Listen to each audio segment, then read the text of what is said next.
Vamos a terminar ya de una vez la primera unidad de Ser Social y Sociedad. Es muy corta. Obviamente el formato de video quita mucho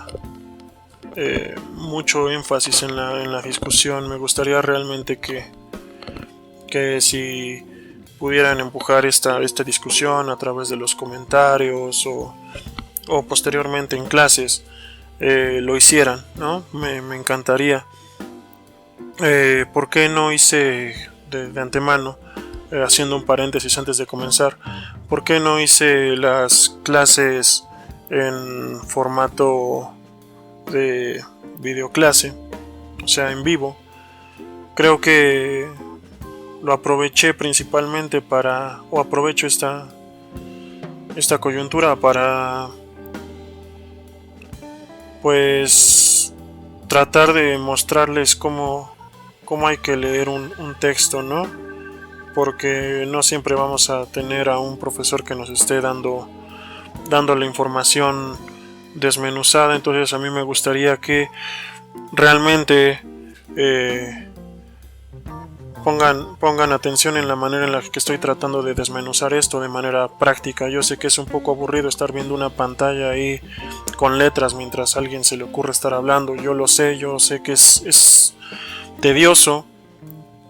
¿Por qué? Porque en muchas ocasiones a mí también me tocó aprender con este tipo de tutoriales aburridos, pero créanme que si lo logramos en esta ocasión nos va a costar muy poco trabajo posteriormente estar haciendo discusiones más interesantes en clase, ¿de acuerdo? Bueno, en este texto ya ahora vamos en la página 42.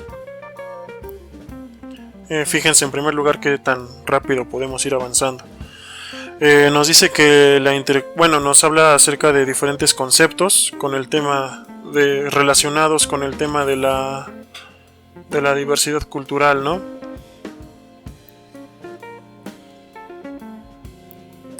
¿Cuáles son estos conceptos que nos va a tratar? Interculturalidad, aculturación, transculturación y multiculturalidad.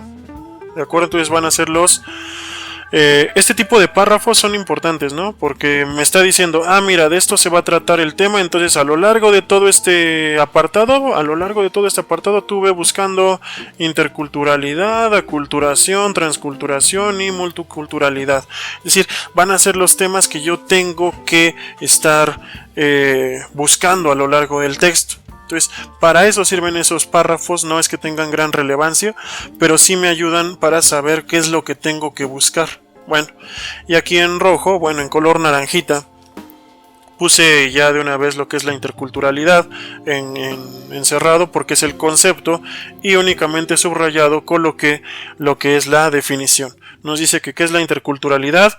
Es la serie de interacciones que se dan de hecho y día a día entre miembros de culturas diferentes. Entonces, así de sencillo, eso es la interculturalidad, las interacciones que yo tengo con las demás personas en mi día a día, cuando somos de culturas diferentes. Por ejemplo, cuando yo voy y es feo únicamente poner a una persona de alguna comunidad, no sé, vendiendo verduras o en el mercado. Es feo, lo digo, no en el sentido de que sea feo relacionarme con la persona, sino que es feo que mi mente a lo único que alcanza, desafortunadamente, debido al contexto en el que vivimos y a la realidad social, únicamente me alcance para imaginármelo en ese sitio, ¿no?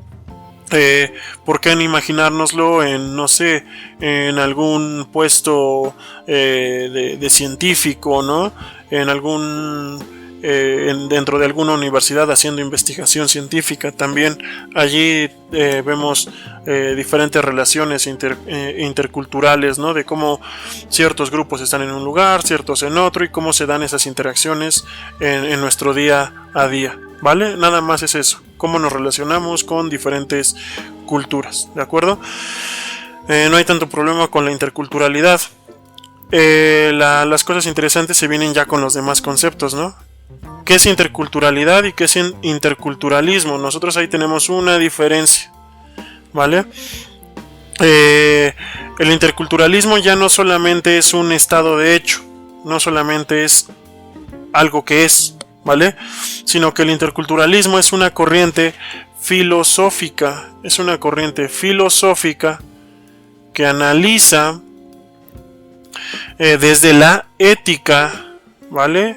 Es decir, desde un deber ser más allá de mi grupo, que analiza desde la ética las interacciones que se dan entre las diferentes culturas. Entonces, la interculturalidad es las relaciones que se dan, ¿vale? Y el interculturalismo es analizar esas relaciones que se dan, ¿vale? Pero no nada más analizarlo, también es una toma de postura. Es reconocer la existencia de una diversidad cultural,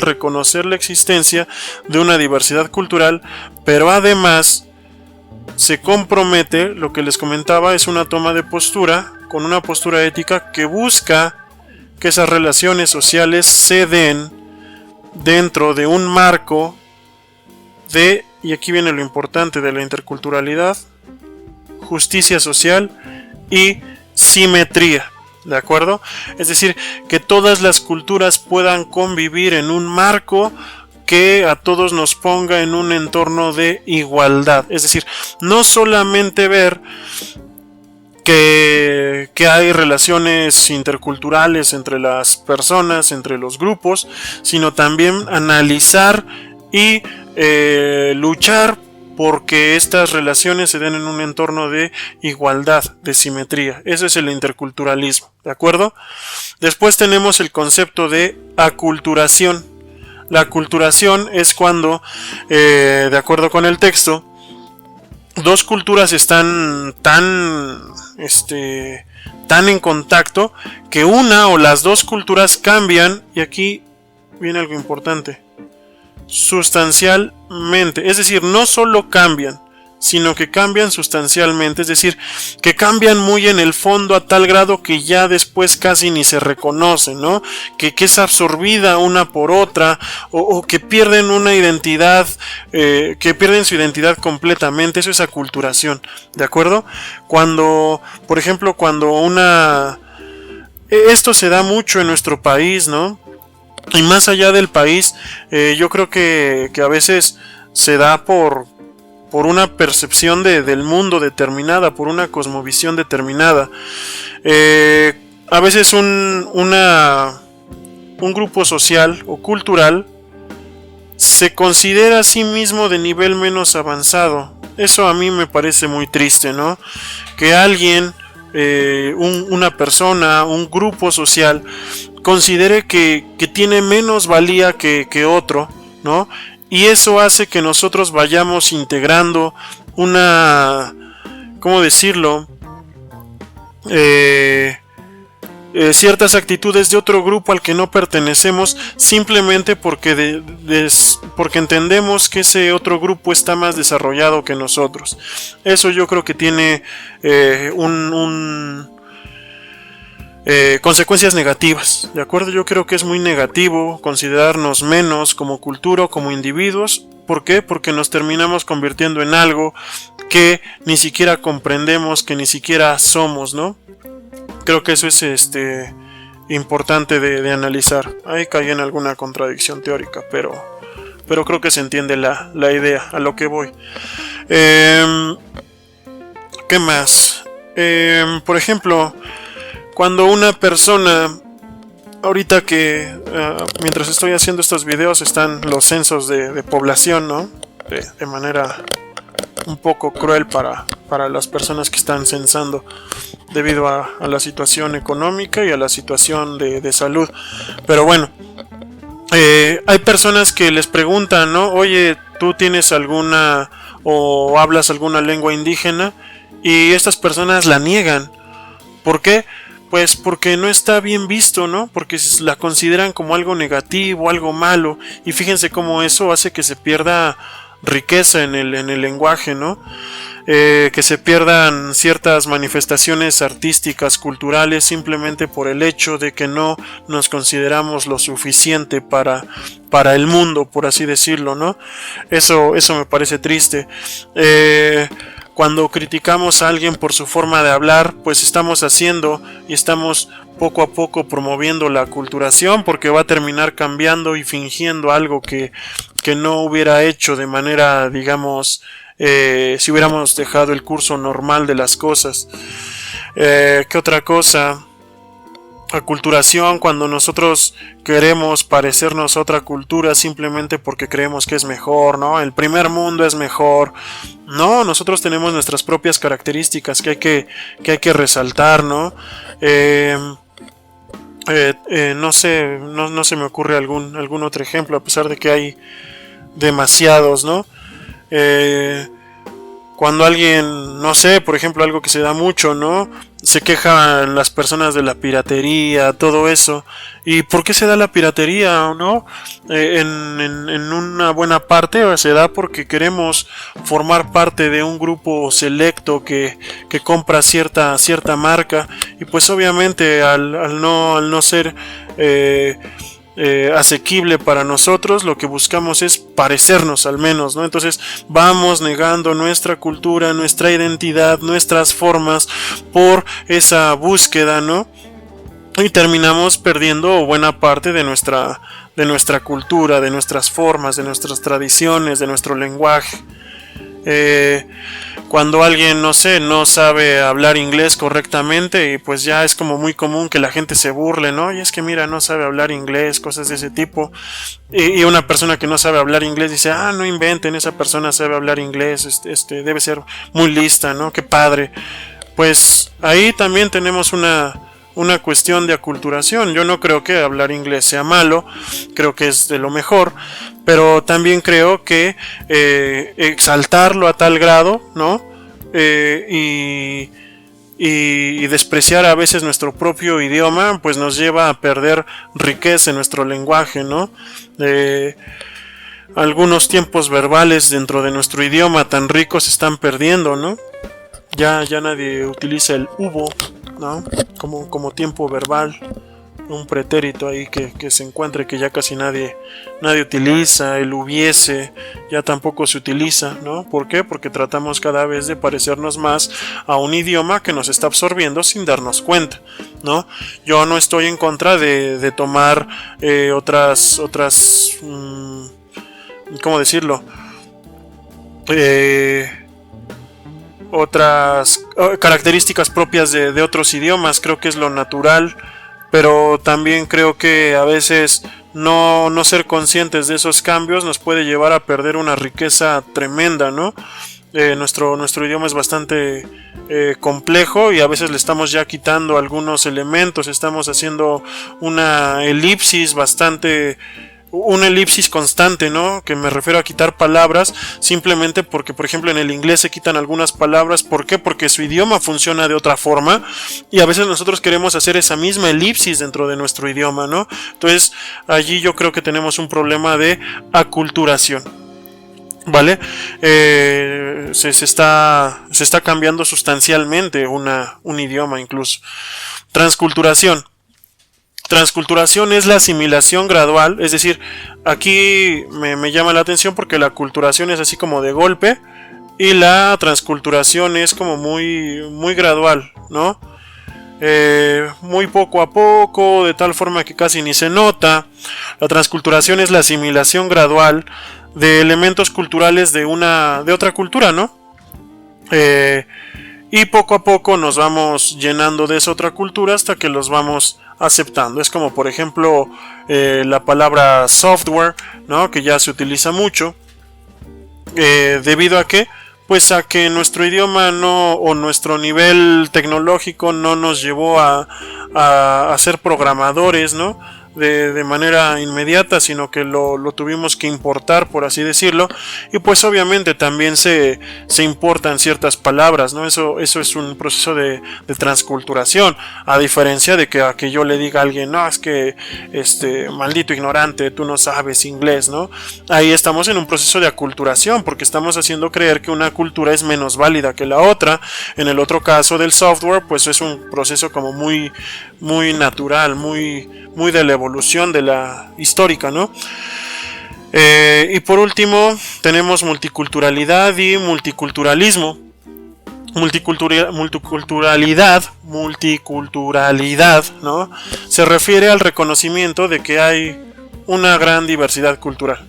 Digamos que es como muy similar a interculturalidad e interculturalismo, ¿no? Aquí tenemos multiculturalidad, de que hay gran diversidad de culturas, y el multiculturalismo busca entablar relaciones armónicas y simétricas, es decir, toma en cuenta la multiculturalidad, pero busca que sean que se den o que se lleven a cabo mediante relaciones armónicas, simétricas y justas, ¿de acuerdo? Entre sus miembros, ¿de acuerdo?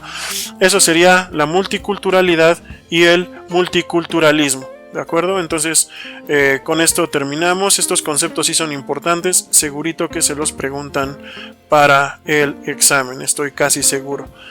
¿Qué más? Bueno, aquí teníamos el concepto de autonomía, ya lo checan en su libro, ahí se los dejo tantito por si quieren ponerle pausa y leerlo.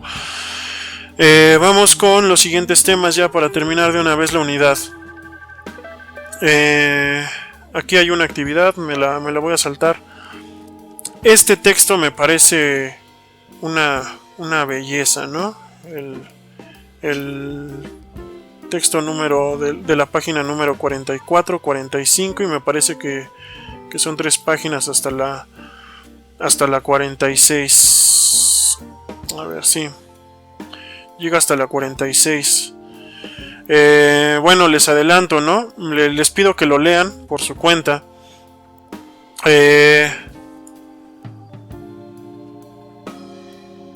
Me interesa mucho que lo lean, y de antemano les pido una disculpa por, vuelvo a usar esta palabra ya tan útil, tan de un proceso de aculturación, ¿no? Disculpen el spoiler, ¿no? Disculpen el adelanto que les voy a dar acerca del texto. Les pido que lo lean, pero me gustaría que se vayan acostumbrando a leer 2-3 veces, ¿no? Entonces, aquí lo que voy a hacer es decirles lo que se van a encontrar y en donde yo quiero hacer énfasis, porque es hacia donde va a ir tirando el texto, ¿no? Mientras nosotros lo vamos leyendo, vamos a tratar de llegar a esta conclusión, ¿vale? Entonces, si ustedes lo leen 2-3 veces, pueden darse cuenta hacia dónde iba el texto, lo vuelven a leer, y al volverlo a leer, pues encuentran el por qué escribieron ciertas ideas, ¿vale? Entonces, yo nada más en lo que quiero hacer énfasis por la cuestión de cultura, culturación, transculturación y todo esto, es en esta parte de aquí, ¿no? Que existe en la actualidad un problema que a mí me preocupa bastante, ¿no? Que es la brecha, la diferencia entre los países tecnocientíficamente desarrollados. Aquí un concepto importante: tecnocientíficamente desarrollados, es decir, aquellos países que incluyen la ciencia y la tecnología y están logrando evolucionar. No me gusta decir avances, porque no sé qué sea un avance, ¿no? Me gusta decir evolucionar porque me implica únicamente cambio, y si yo únicamente veo cambio, puedo ser más crítico. Si yo digo avance, pienso que todo lo nuevo está bien, ¿no? Y me quita mi mentalidad crítica. Yo prefiero decir evolución, ¿vale? Entonces, los países que utilizan la ciencia y la tecnología para ir evolucionando, para bien o para mal, no lo sé. Puede haber aspectos positivos y aspectos negativos, ¿vale? Pero existe una gran brecha entre esos países y los que no lo son, ¿ok? Y esa brecha se va haciendo muy amplia. Eso es preocupante, ¿vale? Nos habla de América Latina, África, que existen sectores, ¿no? América Latina, África, que existen sectores que participan de la innovación, y aquellos completamente excluidos de estos procesos. Eso es importante, ¿no? Porque a veces hablamos de inclusión, pero en nuestra forma de vida utilizamos medios que son totalmente exclusivos, ¿no? Es decir, exclusivos, es curiosa la palabra, hasta ahora me voy dando cuenta al momento de utilizarla, porque exclusivo significa que excluye a otros, ¿no? Entonces, cuando yo me siento que estoy participando de un evento exclusivo, estoy significando que estoy excluyendo a otros. Hasta ahora me doy cuenta, ¿no?, de la importancia del lenguaje. Aquí me parece relevante que lo que nos dice que los países y pueblos que continúen rezagados en innovación, que continúen rezagados de generar conocimiento y resultados, simplemente padecerán mayores injusticias en el contexto internacional y van a incrementar las injusticias internas. ¿Por qué? Pues porque hay grupos que están muy excluidos y con el avance tecnológico que se está dando, pues la brecha cada vez se hace más amplia e integrarlo se vuelve más complejo.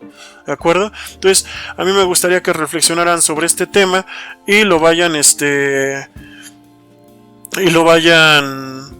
revisando o vayan tratando de ver cómo se va enlazando cada una de las ideas hasta llegar a estas conclusiones, ¿de acuerdo? Cuando hagan la lectura de su texto. Bueno, vamos a continuar. Aquí yo les pedí que de estas páginas me hicieran un ensayo, ¿vale? Pero, ¿qué es un ensayo? Nos dice que un ensayo es un escrito que contiene una reflexión personal, ¿de acuerdo? No es un resumen, no es copiar todo tal cual lo encontré, no es decir lo mismo que ya leí, pero con otras palabras, sino es tratar de integrar todo lo que leí, todo lo que chequé, todo lo que revisé, todo lo que estudié, pero integrarlo de una forma tal que muestre lo que yo pienso acerca del tema, es decir, una reflexión personal, ¿vale? Y aquí cuando ustedes me entreguen trabajos, yo no quiero que me entreguen, pues yo creo que está bonito, yo creo que está feo, no, una reflexión personal bien elaborada, ¿no? Yo prefiero que me entreguen un mal trabajo, pero bien intentado, que un buen trabajo, pero mal intentado, ¿vale? Me gustaría que se arriesgaran más al momento de estarme entregando sus trabajos, ¿vale? Donde ustedes expresen lo que piensan, pero que realmente me expresen su reflexión personal, ¿vale? Es lo que yo busco, es lo que yo deseo con estas actividades que estamos tratando de hacer. Es una reflexión personal. ¿Y qué hacemos en esta reflexión? Exponemos uno o varios problemas que surgen a partir de la lectura crítica de uno o varios textos. Puede ser un texto, una película, no sé, pero vamos a hablar de textos en este momento. Entonces, ustedes ya leyeron este texto, espero. Yo ya lo leí, ya voy en la página 46, 50, no sé. Pero quiero que lean de forma crítica, es decir, no nada más que aprendan las cosas tal cual vienen en el texto, sino que critiquen, ¿están de acuerdo o no están de acuerdo? ¿En qué encuentran una contradicción?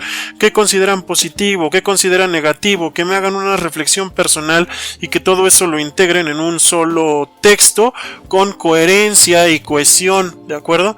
Ahora, aquí nos habla de que la estructura del ensayo se compone de título, introducción, la introducción o presentación del problema, desarrollo, conclusiones y la bibliografía. Voy a comenzar por la bibliografía. La bibliografía es de donde saqué la información. ¿Qué texto utilicé para hacer mi ensayo? Eso es la bibliografía. El título. ¿Por qué empecé por la bibliografía y después por el título? Porque el título no va a ser el título de lo que yo leí, ¿de acuerdo? Sino el título tiene que hacer referencia a lo que yo reflexioné, ¿de acuerdo? ¿Qué nombre le doy a mi ensayo? Por ejemplo, supongamos que yo quiero hacer un ensayo de lo que hemos leído, que incluya todos los temas. No sé, tal vez le pondría la brecha tecnológica y la desigualdad cultural, ¿no? Eso es un título en el cual yo estaría abordando cómo se crea una problemática a partir del avance tecnológico y el rezago en cuestiones de justicia social, ¿no? Entonces ahí yo ya tendría mi título, pero no, si se dan cuenta, no le puse el título del libro, Ser Social y Sociedad. Le puse el título a la reflexión que yo voy a realizar al momento de hacer mi ensayo, ¿de acuerdo? Ahora, en la introducción yo voy a colocar una presentación, una idea base que las personas digan, pues voy a ver si leo este ensayo. Que lean la introducción y que digan, no, sí lo voy a leer porque me parece interesante, ¿no? Que yo le cuente a grandes rasgos al lector de qué va mi ensayo. Por ejemplo, ¿qué pondría? ¿No? Usando el ejemplo que les acabo de comentar. ¿Qué pondría como introducción? A grandes rasgos, obviamente, ustedes tienen que hacer un párrafo, dos, una página entera, si se puede, ¿no? En la introducción pondría que mi texto se basa en el concepto de, no sé, de multiculturalidad y multiculturalismo, debido a que yo veo una gran brecha en cuestiones de derechos sociales y que no se está cumpliendo con darle voz, justicia y simetría relacional a todas las culturas, y cómo la tecnología crea una brecha todavía mayor que dificulta ese proceso. Esa sería mi introducción, ¿no? Ya en el desarrollo, lo que voy a hacer es, como su nombre lo dice, esa idea que yo lancé en la introducción, expandirla, ¿no? Decir qué es la multiculturalidad, expresarla, las prácticas sociales, cómo afectan, poner algún ejemplo, alguna estadística, alguna encuesta y desarrollarla.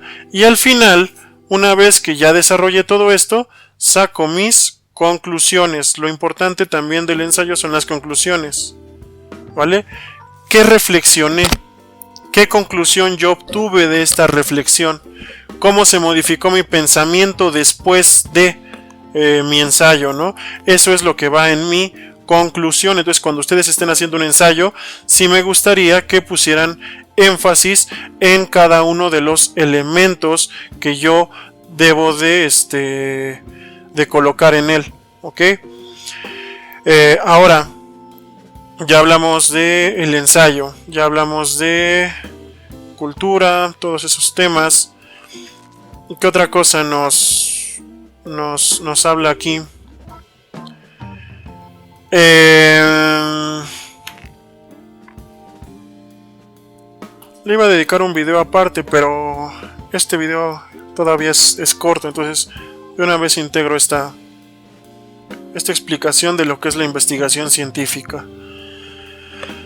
Desafortunadamente nos han hecho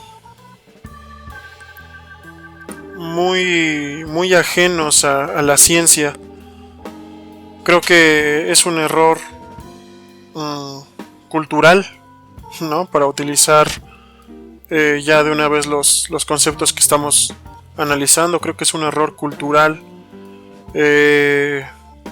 debido a ciertas estructuras, ¿no? sociales que refuerzan este problema. El hecho de que nos estén alejando demasiado de la ciencia, ¿no? Que no se haga mucho énfasis en qué es la actividad científica. En este video pues no voy a hablar de lo que es la ciencia en sí. Sí, pero no, me gustaría principalmente eliminar algunos errores en la forma en la que concebimos la ciencia. ¿De acuerdo? Yo quiero que ustedes se vuelvan científicos, que busquen el conocimiento, que traten de sistematizar, darle orden a las cosas que saben. No solo que sepan, sino que logren ordenarlas. Yo creo que para eso nos sirve la ciencia, ¿vale? Vamos a hablar de las partes de la ciencia, que es un problema científico. Y bueno, hablar de algunas características de lo que es la investigación científica. ¿Qué es la investigación científica? A veces creemos que la investigación, y creo que es un error que cometemos los profesores, ¿no? Me incluyo por mera modestia, porque yo trato de no cometerlo, ¿vale? La investigación científica me dice que es una actividad que nos permite obtener un conocimiento científico. Y bueno, aquí me quedo más o menos igual, ¿no? Pero algo que yo veo es que la investigación científica nos permite obtener un conocimiento científico. No es lo mismo un conocimiento, por ejemplo, que alguien me enseñe cómo, no sé, cómo cambiar la llanta de un auto. No es un conocimiento científico, es un conocimiento bastante práctico. El conocimiento científico es de otro tipo, ¿vale? La investigación científica me permite obtener un conocimiento, pero un tipo de conocimiento especial, ¿de acuerdo? Esto no significa que cambiar y obtener el conocimiento de cómo cambiar la llanta de un auto no sea importante. Creo que eso es muy elitista, muy mirar por arriba del hombro, ¿no? A esas actividades que no son científicas. No, creo que de eso no se trata. Creo que se trata principalmente de ver cada uno en su justa dimensión y de darle a cada uno su lugar y su importancia, ¿de acuerdo? El conocimiento científico es un tipo de conocimiento muy importante, sí, pero no es el único, ¿de acuerdo? Hay demasiado conocimiento popular que se puede tomar y que nos ayuda a vivir, ¿no? Los consejos de nuestros padres, de nuestros familiares, son conocimiento popular en ocasiones, no es conocimiento científico y nos ayuda a desenvolvernos en nuestro entorno, pero es otro tipo de conocimiento. Menos importante, no. ¿Vale? Porque hay ocasiones en las que caemos en el error de, yo como ya estudio ya nadie me engaña. No, hay ocasiones en las que el conocimiento popular puede incluso darle la vuelta a nuestros conocimientos científicos ya en la vida práctica, ¿de acuerdo? Entonces hay que calcularlo todo en su justa dimensión, ¿de acuerdo? Y en sus justos alcances. Yo no voy a poder llevarme refranes a un laboratorio, ¿vale? Y tampoco me voy a poder llevar mi conocimiento científico al estar hablando con mis compañeros de trabajo que no conocen tal vez de ciertos temas, ¿no? No puedo estar hablando de una forma que ellos no comprenden. Entonces, cada uno de cada tipo de conocimiento tiene su característica, pero todavía no sé qué es el conocimiento científico. He dicho que no es, pero todavía no digo que es. ¿Qué es el conocimiento científico? Es un conocimiento sistemático, claro, organizado y general, ¿de acuerdo? Respecto a ciertos elementos de la realidad. Aquí yo noto un gran problema cuando nos enseñan ciencia, cuando el alumno va a la escuela. ¿Alguna vez han ido a comprar algo? Imagínense que van a la tienda y piden unas, siempre pongo ese ejemplo, creo que me gustan mucho a pesar de que casi no las compro. Van a la tienda y piden unas papas, ¿no?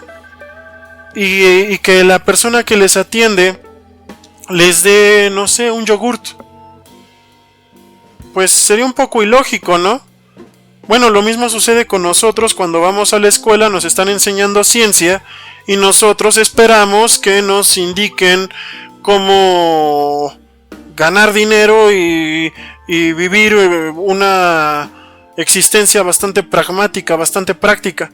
Pues le estoy pidiendo peras al olmo, ¿no? Utilizando conocimiento popular, ¿no? Le estoy pidiendo peras al olmo, le estoy pidiendo algo a la ciencia o al conocimiento científico que no me va a dar, porque el conocimiento científico es de tipo general, ¿de acuerdo? No está preocupándose por satisfacer mis necesidades, estoy tratando de explicar el mundo en su generalidad. Yo voy a ser quien me encargue de utilizar ese conocimiento general para aplicarlo en mi vida práctica, ¿de acuerdo? Entonces ahí tenemos un error, no le estemos pidiendo a la ciencia algo que no me está ofreciendo o que no me va a ofrecer, ¿de acuerdo? Yo sé que la ciencia tiene aplicaciones prácticas, pero bueno, ahí ya estaríamos hablando de tecnología o tecnociencia, que ya vamos a ver más adelante, ¿de acuerdo? Pero de momento no le pidamos a la ciencia que sea demasiado práctica, ¿de acuerdo? Le estoy pidiendo algo que no me va a dar, ¿vale? Yo le voy a pedir papas y la ciencia me va a entregar un yogurt porque le estoy pidiendo algo que no me va a dar, ¿de acuerdo? El conocimiento científico es organizado, es decir, tiene cierta coherencia lógica. Si se han dado cuenta, a lo largo de este texto he tratado de irme párrafo a párrafo, idea tras idea. ¿Por qué? Porque todo está organizado. Así sucede, pero también con la ciencia, ¿vale? Un conocimiento se va enganchando con el otro conocimiento hasta que sea organizado. El conocimiento científico tiene que ser claro, ¿vale? No sé, se me tienen que explicar las leyes de la física, por ejemplo, de manera clara, que cualquier persona pueda comprenderla, porque si no, no se podría compartir ese conocimiento. No es poesía, no esperemos que la ciencia sea bella, ¿vale? Es bella en su justa dimensión, pero no esperemos que me exprese con palabras bonitas y sencillas, ¿no? Yo me tengo que adecuar a la ciencia, yo tengo que poner a trabajar mi cabeza para tratar de comprender su lenguaje. Y una vez que yo comprenda su lenguaje, créanme que la ciencia se me va a volver más clara, no sencilla, simplemente más clara, ¿de acuerdo? Y también tiene que ser sistemático, es decir, que lleve un orden, ¿de acuerdo? Eso con respecto a la investigación científica y el conocimiento científico. Pero para yo poder obtener estos conocimientos, para yo poder hacer investigación científica, requiero de un método. ¿Qué es el método? Es un camino que se sigue para alcanzar cierto fin. Y nuestro fin en este caso sería el conocimiento científico. ¿De acuerdo? También el método no nada más es el camino, ¿vale? También la investigación científica me incluye las técnicas, ¿vale? Para yo poder llegar a un conocimiento científico necesito poner en práctica mis conocimientos en el nivel de la realidad, ¿no? Se sitúan al nivel de los hechos, la práctica, ¿vale? Voy a necesitar herramientas, dispositivos auxiliares que me permitan aplicar el método. Es decir, el método es los pasos que yo voy a seguir, pero esos pasos necesitan llevarse a la práctica para que yo los pueda seguir. La técnica es, digamos, esas herramientas en el nivel de los hechos que me ayudan a aplicar mi método, ¿de acuerdo? Y ese método, el objetivo es pasar del punto A al punto B, ¿de acuerdo? El punto B sería mi conocimiento científico y mi punto A sería lo que yo quiero conocer, que todavía no conozco, y para pasar al conocimiento yo necesito un método ordenado que me lleve del punto A al punto B, desde mi ignorancia hasta mi conocimiento científico. Voy a necesitar un método, ciertos pasos, pero estos pasos solamente se pueden llevar a cabo en la práctica a través de la cuestión técnica, ¿vale? Técnica. Y bueno, creo que ya queda bien desarrollado este párrafo. Vean todo lo que se puede sacar de un párrafo nada más. Y aquí vienen las tareas para investigar. La verdad es que sí es un poco largo el tema, ¿no? Requiere una materia entera este tema, pero recordemos que tratamos de ir integrando una materia con otra. En algún momento ya estaremos estudiando este tema. Las tareas al investigar, ¿qué son? Bueno, en primer lugar, por ejemplo, yo ¿para qué quiero investigar? No sé, la aceleración de la gravedad. A mí ya no me es tan útil, ¿no? Quizá en otros niveles, ¿no? Subatómicos y todo eso, sí. Pero ya calcular que la aceleración de la gravedad a nivel del mar es de 9.8 metros sobre segundo al cuadrado, ya no me es útil, ¿no? O ya no me es tan útil. Investigarlo, saberlo sí, pero investigarlo ya no. ¿Por qué? Porque debemos considerar lo que ya se ha producido por la ciencia. También es algo bonito de la ciencia, que es un conocimiento colectivo. A veces sin darnos cuenta decimos, yo aprendí ya 500 temas. Sí, pero los aprendí gracias a otros investigadores que han dejado su conocimiento para el futuro. ¿vale? Entonces ahí tenemos una cuestión importante, considerar lo que ya se ha producido por la ciencia en el pasado. Después, bueno, aquí nos lo llama el estado de la cuestión, es decir, voy a investigar un tema, una problemática. Bueno, ¿qué se ha dicho acerca de ese tema? Igual y me pongo a investigar y llego a conclusiones que ya alguien más dijo. ¿Ya para qué? Mejor lo leo y listo, ¿no? Mejor veo la problemática y digo, todavía no se resuelve cierta problemática. Voy a ver qué se ha dicho sobre el tema y qué no se ha dicho. A lo mejor en las partes que no se han dicho es donde esté la respuesta a la problemática. Ahorita voy a hablar acerca de la problemática. Ahora, vamos fíjense, ¿no? Justo lo que les acabo de decir. Voy a hablar de la problemática. ¿Qué es un problema? Formular correctamente el problema. Yo tengo que plantearme una problemática a resolver. Y aquí con problemática yo no me refiero a que sean las cosas más malas del mundo, ¿de acuerdo? Yo no me refiero a eso.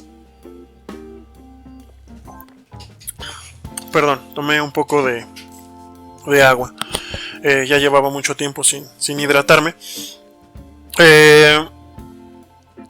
Formular el problema hace referencia a tratar de resolver algo que no se ha resuelto. Simplemente es eso. ¿De acuerdo? No significa que voy a acabar con el hambre en el mundo. Es un problema que debe ser estudiado. Sí, definitivamente tiene que ser estudiado. Pero no significa que todos los problemas sean de ese tipo. Oye, el calentamiento global y el cambio climático ¿es un problema a estudiar? Sí, ¿vale? Pero no todos los problemas son de cuestiones malas y feas, ¿de acuerdo? A veces es un error que a veces los profesores no nos sacan de él y nos cuesta demasiado trabajo pasar a investigar esos temas una vez que ya avanzamos en nuestra trayectoria académica.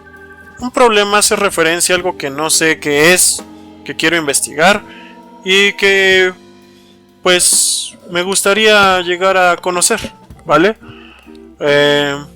Algo que nos quite el sueño, ¿no? Por ejemplo, no sé,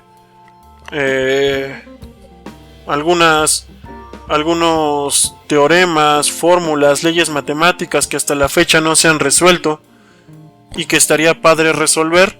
Es un problema, ¿no? No está matando a nadie, no está dejando en la pobreza a nadie, no está causando guerras, conflictos, ni está extinguiendo especies, pero es un problema, ¿no? No todos los problemas tienen que ser sociales, también pueden ser de tipo intelectual, conceptual, ¿vale? Entonces a eso nos vamos a referir cuando hablemos de problema, algo que queramos conocer, no necesariamente algo malo. ¿Lo malo puede ser un problema? Sí. ¿Lo malo es un problema? Sí, pero no todo problema es malo, ¿de acuerdo? Entonces hay que tomar en cuenta esa consideración que les acabo de decir. Luego, ya tengo un problema, pero ahora necesito acercarme a ese problema. ¿Y cómo me voy a acercar? Con una hipótesis. ¿Qué es la hipótesis? Es una respuesta tentativa. No es la respuesta al problema. Simplemente es lo que yo pienso que podría ser una respuesta a ese problema. ¿Vale?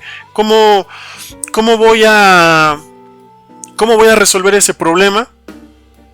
No lo sé, todavía no hago mi investigación, por lo tanto no tengo la respuesta. Si la tuviera, ¿para qué investigo? ¿No? Ya estaría en el estado de la cuestión. Todavía no está, entonces necesito resolverlo. Pero de antemano yo me imagino más o menos por dónde va la cosa, ¿vale? Por ejemplo, supongamos que se está incendiando su casa, no sé, ojalá que no. Pero ustedes ven que está saliendo un montón de humo de su casa y se acuerdan que habían dejado algo sobre la estufa. ¿Qué dicen inmediatamente? Seguramente es la comida que yo dejé ahí en la estufa. Esa es su hipótesis. Todavía no tienen pruebas de que sea eso, porque apenas están viendo el humo que está saliendo de su casa.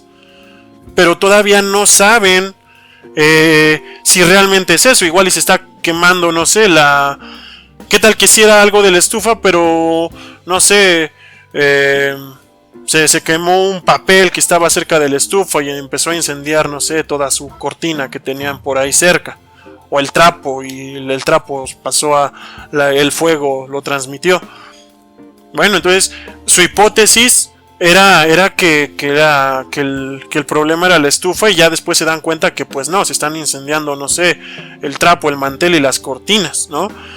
Entonces, pero esa conclusión solamente la van a poder sacar una vez que hayan hecho la investigación, que se hayan metido y hayan dicho, no, pues el problema está por acá. Pero de antemano ustedes tenían una hipótesis, es decir, tenían un problema, se está quemando, estoy viendo que sale humo, no sé por qué. Me planteo el problema, ¿por qué? Saco una hipótesis, seguramente es la estufa. Y quizás sea la estufa. Y en mi conclusión voy a meterme, voy a investigar, y puede que llegue a la conclusión de que sí, efectivamente era la estufa. Entonces mi hipótesis va a coordinar con mi conclusión. Pero supongamos que no, entonces mi hipótesis ya no va a coordinar con mi conclusión. La hipótesis es simplemente una respuesta que yo creo que es correcta, ¿de acuerdo? Para yo poder llegar a mi conclusión, pues necesito un método de trabajo y las técnicas, ¿no?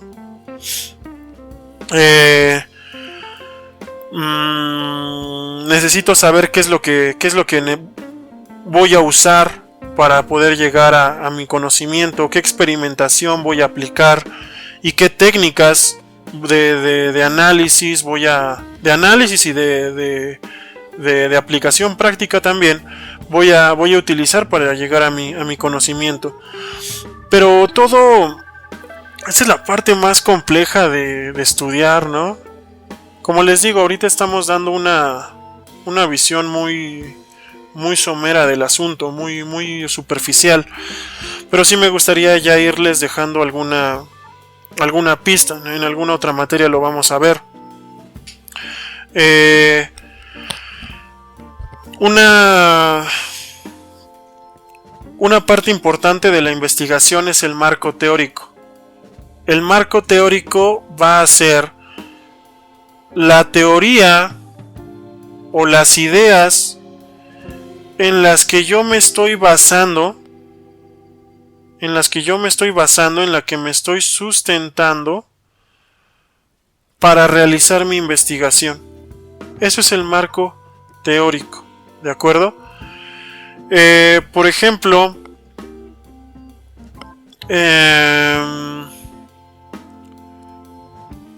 me cuesta trabajo explicar esto, porque bueno, estamos en nivel preparatoria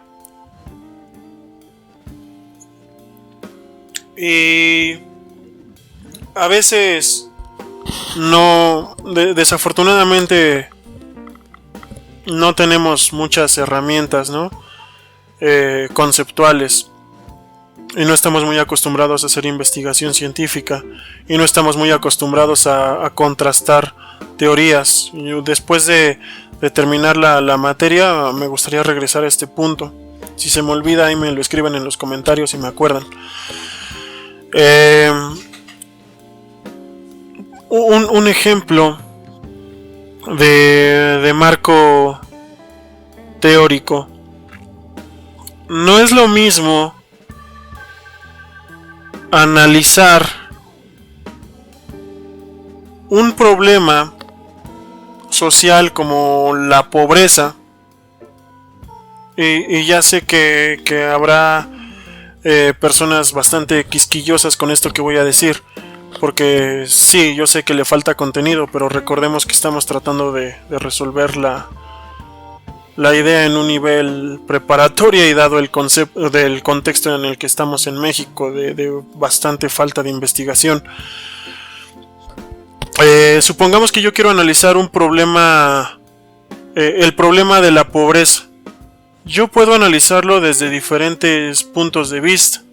Quizá yo lo pueda analizar desde el punto de vista económico, tal cual, cómo ha avanzado, cómo ha evolucionado, las causas, no sé, los créditos que se le dan a las personas pobres, a las personas que no son pobres, esa diferenciación, el consumo, el nivel de consumo y ahorro. Yo podría analizar el problema de la pobreza desde ese punto de vista. Ese sería mi marco teórico, la idea, mi concepción, ¿no? Del mundo y cómo mi concepción del problema, perdón, y eso va a marcar mi línea de investigación, ¿de acuerdo? Se escuchó muy policíaco, muy de MP, ¿no? Ahora tenemos también el otro lado de analizarlo desde el punto de vista cultural. ¿Cómo se vive la pobreza? ¿Qué códigos genera la pobreza en una colonia con un índice de pobreza elevado? ¿Cómo se comporta la gente? ¿Cuáles son sus relaciones sociales, no? ¿Cómo cooperan? ¿Cómo compiten entre ellos? ¿Qué problemáticas surgen? Entonces fíjense cómo yo lo puedo analizar desde un punto de vista o desde otro punto de vista. A eso nos referimos con un marco teórico. Con diferentes teorías puedo analizar el mismo tema y cada una de esas teorías me va a llevar a un resultado diferente. ¿Uno mejor o uno peor?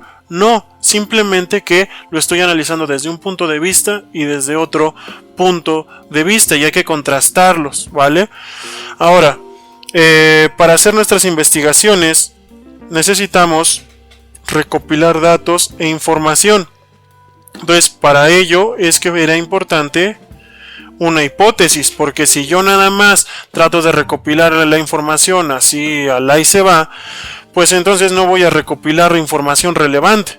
Entonces yo necesito plantearme una hipótesis de más o menos por dónde ha de estar la respuesta para ir buscando ese tipo de información nada más y no perderme en el mar de información que hay en la actualidad, afortunadamente, ¿no?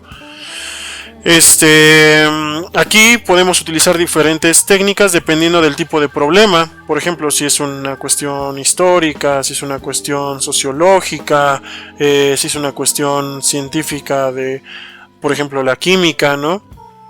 La genética. Entonces vamos a tener diferentes formas de análisis. Aquí hace mucho énfasis a recordemos nuestra materia que es ser social y sociedad. Entonces este apartado hace mucho énfasis en la cuestión de una investigación de tipo social, ¿vale? En donde vamos a tener que leer documentos, checar imágenes. A veces las imágenes se nos ¿cómo decirlo? A veces las imágenes nos generan también información, estadísticas. Las estadísticas son importantes, análisis de objetos, testimonios orales, encuestas, entrevistas. Es decir, aquí yo tengo un gran arsenal para poder enfrentar mis problemas, ¿no? Mis problemas científicos, ¿vale? Mis problemas científicos, que a veces se vuelven grandes problemas también, ¿no? Personales. Ya después de que yo obtengo toda mi información, pues la analizo, ¿no? Trato de sacar la información necesaria, lo más relevante, lo que realmente incumbe a mi investigación, ¿vale? Eso pues lo podemos analizar en la materia de estadística también, analizar todos esos datos. Ahora, tenemos que más elaborar conclusiones. No solamente es analizar los datos, estos dos puntos yo creo que van muy tomados de la mano, porque yo analizo la información y a partir de esa información analizada yo obtengo conclusiones, ¿de acuerdo?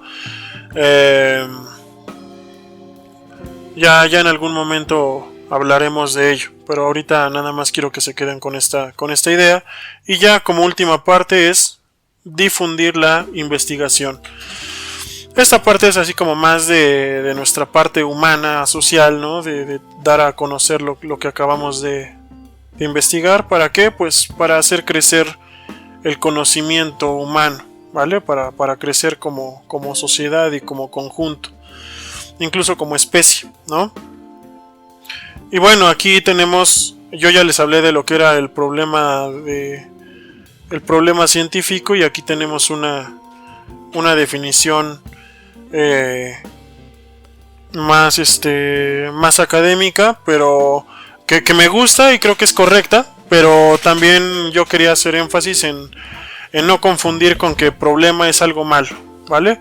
Un problema es simplemente no saber algo, querer conocerlo, tener la curiosidad y tratar de resolverlo. Eso es un problema, ¿no? En un trabajo científico. Y aquí pues ustedes tienen la ¿cómo decirlo? La definición más teórica, ¿vale? Yo quería únicamente, ¿cómo decirlo?, eliminar ciertas ideas que a veces tenemos equivocadas acerca de lo que es un problema científico. Ahora, ya nada más, este esquema me gusta también porque tiene que ver con todo lo que se dijo anteriormente. Y me gustaría que ustedes también se fueran volviendo cada vez más capaces de relacionar un texto con todos los elementos que les acabo de mencionar con los esquemas, ¿vale? Y ver qué tienen en común, qué tienen de diferente. Y a veces decimos, oye, pero es que son diferentes, tienen elementos distintos. Pues sí, no todos los teóricos piensan igual, ¿no? No todos los teóricos ven las cosas de la misma manera. Entonces cada uno va a tener una concepción distinta de las cosas. El chiste es tratar de abarcar la mayor cantidad de información y tratar de integrarlas todas, ¿vale? Entonces este esquema tiene que ver con lo que acabamos de leer, pero no están peleados a pesar de que tengan algunas diferencias. También podemos ampliar la información. Aquí ya hablamos de esto, ahora vamos a hablar de este esquemita que nos aparece aquí. Nos dice que este es el esquema de trabajo de investigación. ¿Cómo se trabaja en la investigación? Nosotros tenemos diferentes fases, ¿no? Planteo de interrogantes, ¿vale? Que sería plantearnos el problema. Formulación de hipótesis. Fíjense cómo tienen diferentes palabras, pero nos hablan más o menos de lo mismo. La formulación de hipótesis, tratar de darnos una respuesta tentativa, ya lo platicamos. Después recopilar la información, allá nos hablaba de qué cosa. Nos hablaba que la información se recogía a partir de estadísticas, objetos, testimonios, encuestas, entrevistas, documentos, imágenes. Y acá nos habla de documentos, pero allá arriba no nos hablaba de observación, ¿vale? O no recuerdo, creo que no. Análisis de imágenes, sí nos hablaba. Entrevista, lectura de mapas, ¿no? No nos lo colocaba en el apartado anterior. Estadísticas, sí. Recopilar información. Uso de la biblioteca y del libro. Creo que es importante esa actividad, ¿no? Hacer uso de los textos, de bibliografía. Pero arriba tampoco nos hablaba del fichaje. ¿Qué es el fichaje? Anotar nuestra información en fichas, ¿de acuerdo? ¿Para qué? Para que se nos haga más fácil recuperar todas esas ideas, ¿de acuerdo? Entonces, a eso hace referencia con el fichaje. Lo vamos a ver eso con mayor detalle en la materia de la información al conocimiento. Después tenemos el análisis de la información. El análisis de la información es, ya obtuve mi información, ahora tengo que analizarla. Y me gusta que tener dos opciones, porque a ver, vamos a checar acá arriba. Me gustaría ver algo. Aquí tenemos que este texto es del 98 de José H. Schwarzman. Y acá tenemos que esta otra visión es de... bueno, también es del mismo autor. Entonces, acá nos está ampliando la información. Yo pensé que era de diferentes autores. Entonces, lo único que está haciendo es ampliarnos la información. Aquí nos habla que el análisis incluye vinculación de la información cuantitativa y cualitativa. Conceptos importantes, ¿de acuerdo? Cuantitativa y cualitativa. Cuantitativa, cuánto, ¿no? cualitativa, cualidad. ¿Ok? Entonces, yo tengo que vincular, por ejemplo, una estadística me va a arrojar números, pero esos números pueden representarme una cualidad, ¿de acuerdo?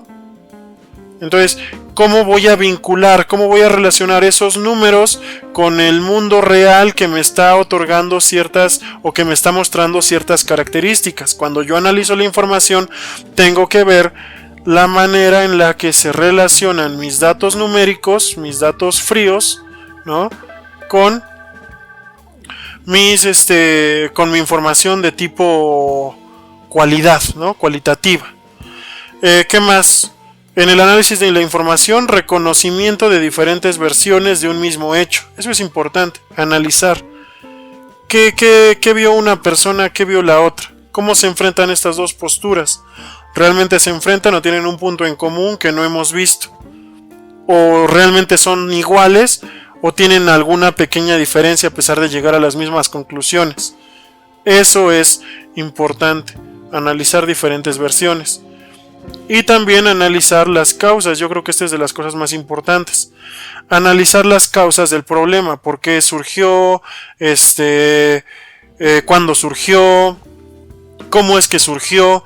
¿Para qué? Para yo poder dar una respuesta más clara, más certera, porque si yo sé de dónde está el problema, pues lo puedo atacar. Es como un doctor, me encuentra el problema, pero imagínense que me dé medicamento, pues a ver si le atina, ¿no? Yo creo que este es tu medicamento adecuado, no, este es para ti, ¿no? Vienes de vestido de color amarillo, entonces te receto unas pastillas de color amarillo, pues sería absurdo, ¿no? Primero necesita hacerme un diagnóstico, analizar las causas de mi problema para poder resolverlo. ¿De acuerdo? Entonces para eso me va a servir analizar la información. Después tenemos la elaboración de conclusiones. Una vez que ya analicé mi información, con esa información saco mis conclusiones. Volviendo al ejemplo del doctor, me da un diagnóstico y él saca las conclusiones. O sea, recopila la información, me observa, me hace un chequeo general, ¿no? Me checa la respiración, mi temperatura, mis reflejos, no sé qué más chequen los doctores, la presión, ¿no? Y con todo eso analiza, ¿no? Trata de vincular. Chequen, el doctor, ¿qué es lo que está haciendo? Está tratando de vincular la información que obtuvo con una cualidad, ¿de acuerdo? Toda esa información numérica la vinculó a mi persona para tratarme de dar un diagnóstico, es decir, está vinculando números con cualidades para sacar conclusiones, qué cosa tengo, ¿no? Y poderme recetar. Esas serían las conclusiones del doctor, ¿de acuerdo? Lo mismo nosotros vamos a hacer, pero en una investigación científica. Y por último, difundimos la información a través de un informe, algún debate, alguna publicación en una revista científica. Y pues bueno, eso que tenemos sería todo con respecto a la unidad. Me gustaría que checaran lo que son sus las actividades que vienen en el libro y no se olviden de hacer los respectivos ensayos acerca de lo que les acabo de comentar. Y pues bueno, este video creí que iba a durar menos, pero pues no, terminó durando exactamente lo mismo que el anterior.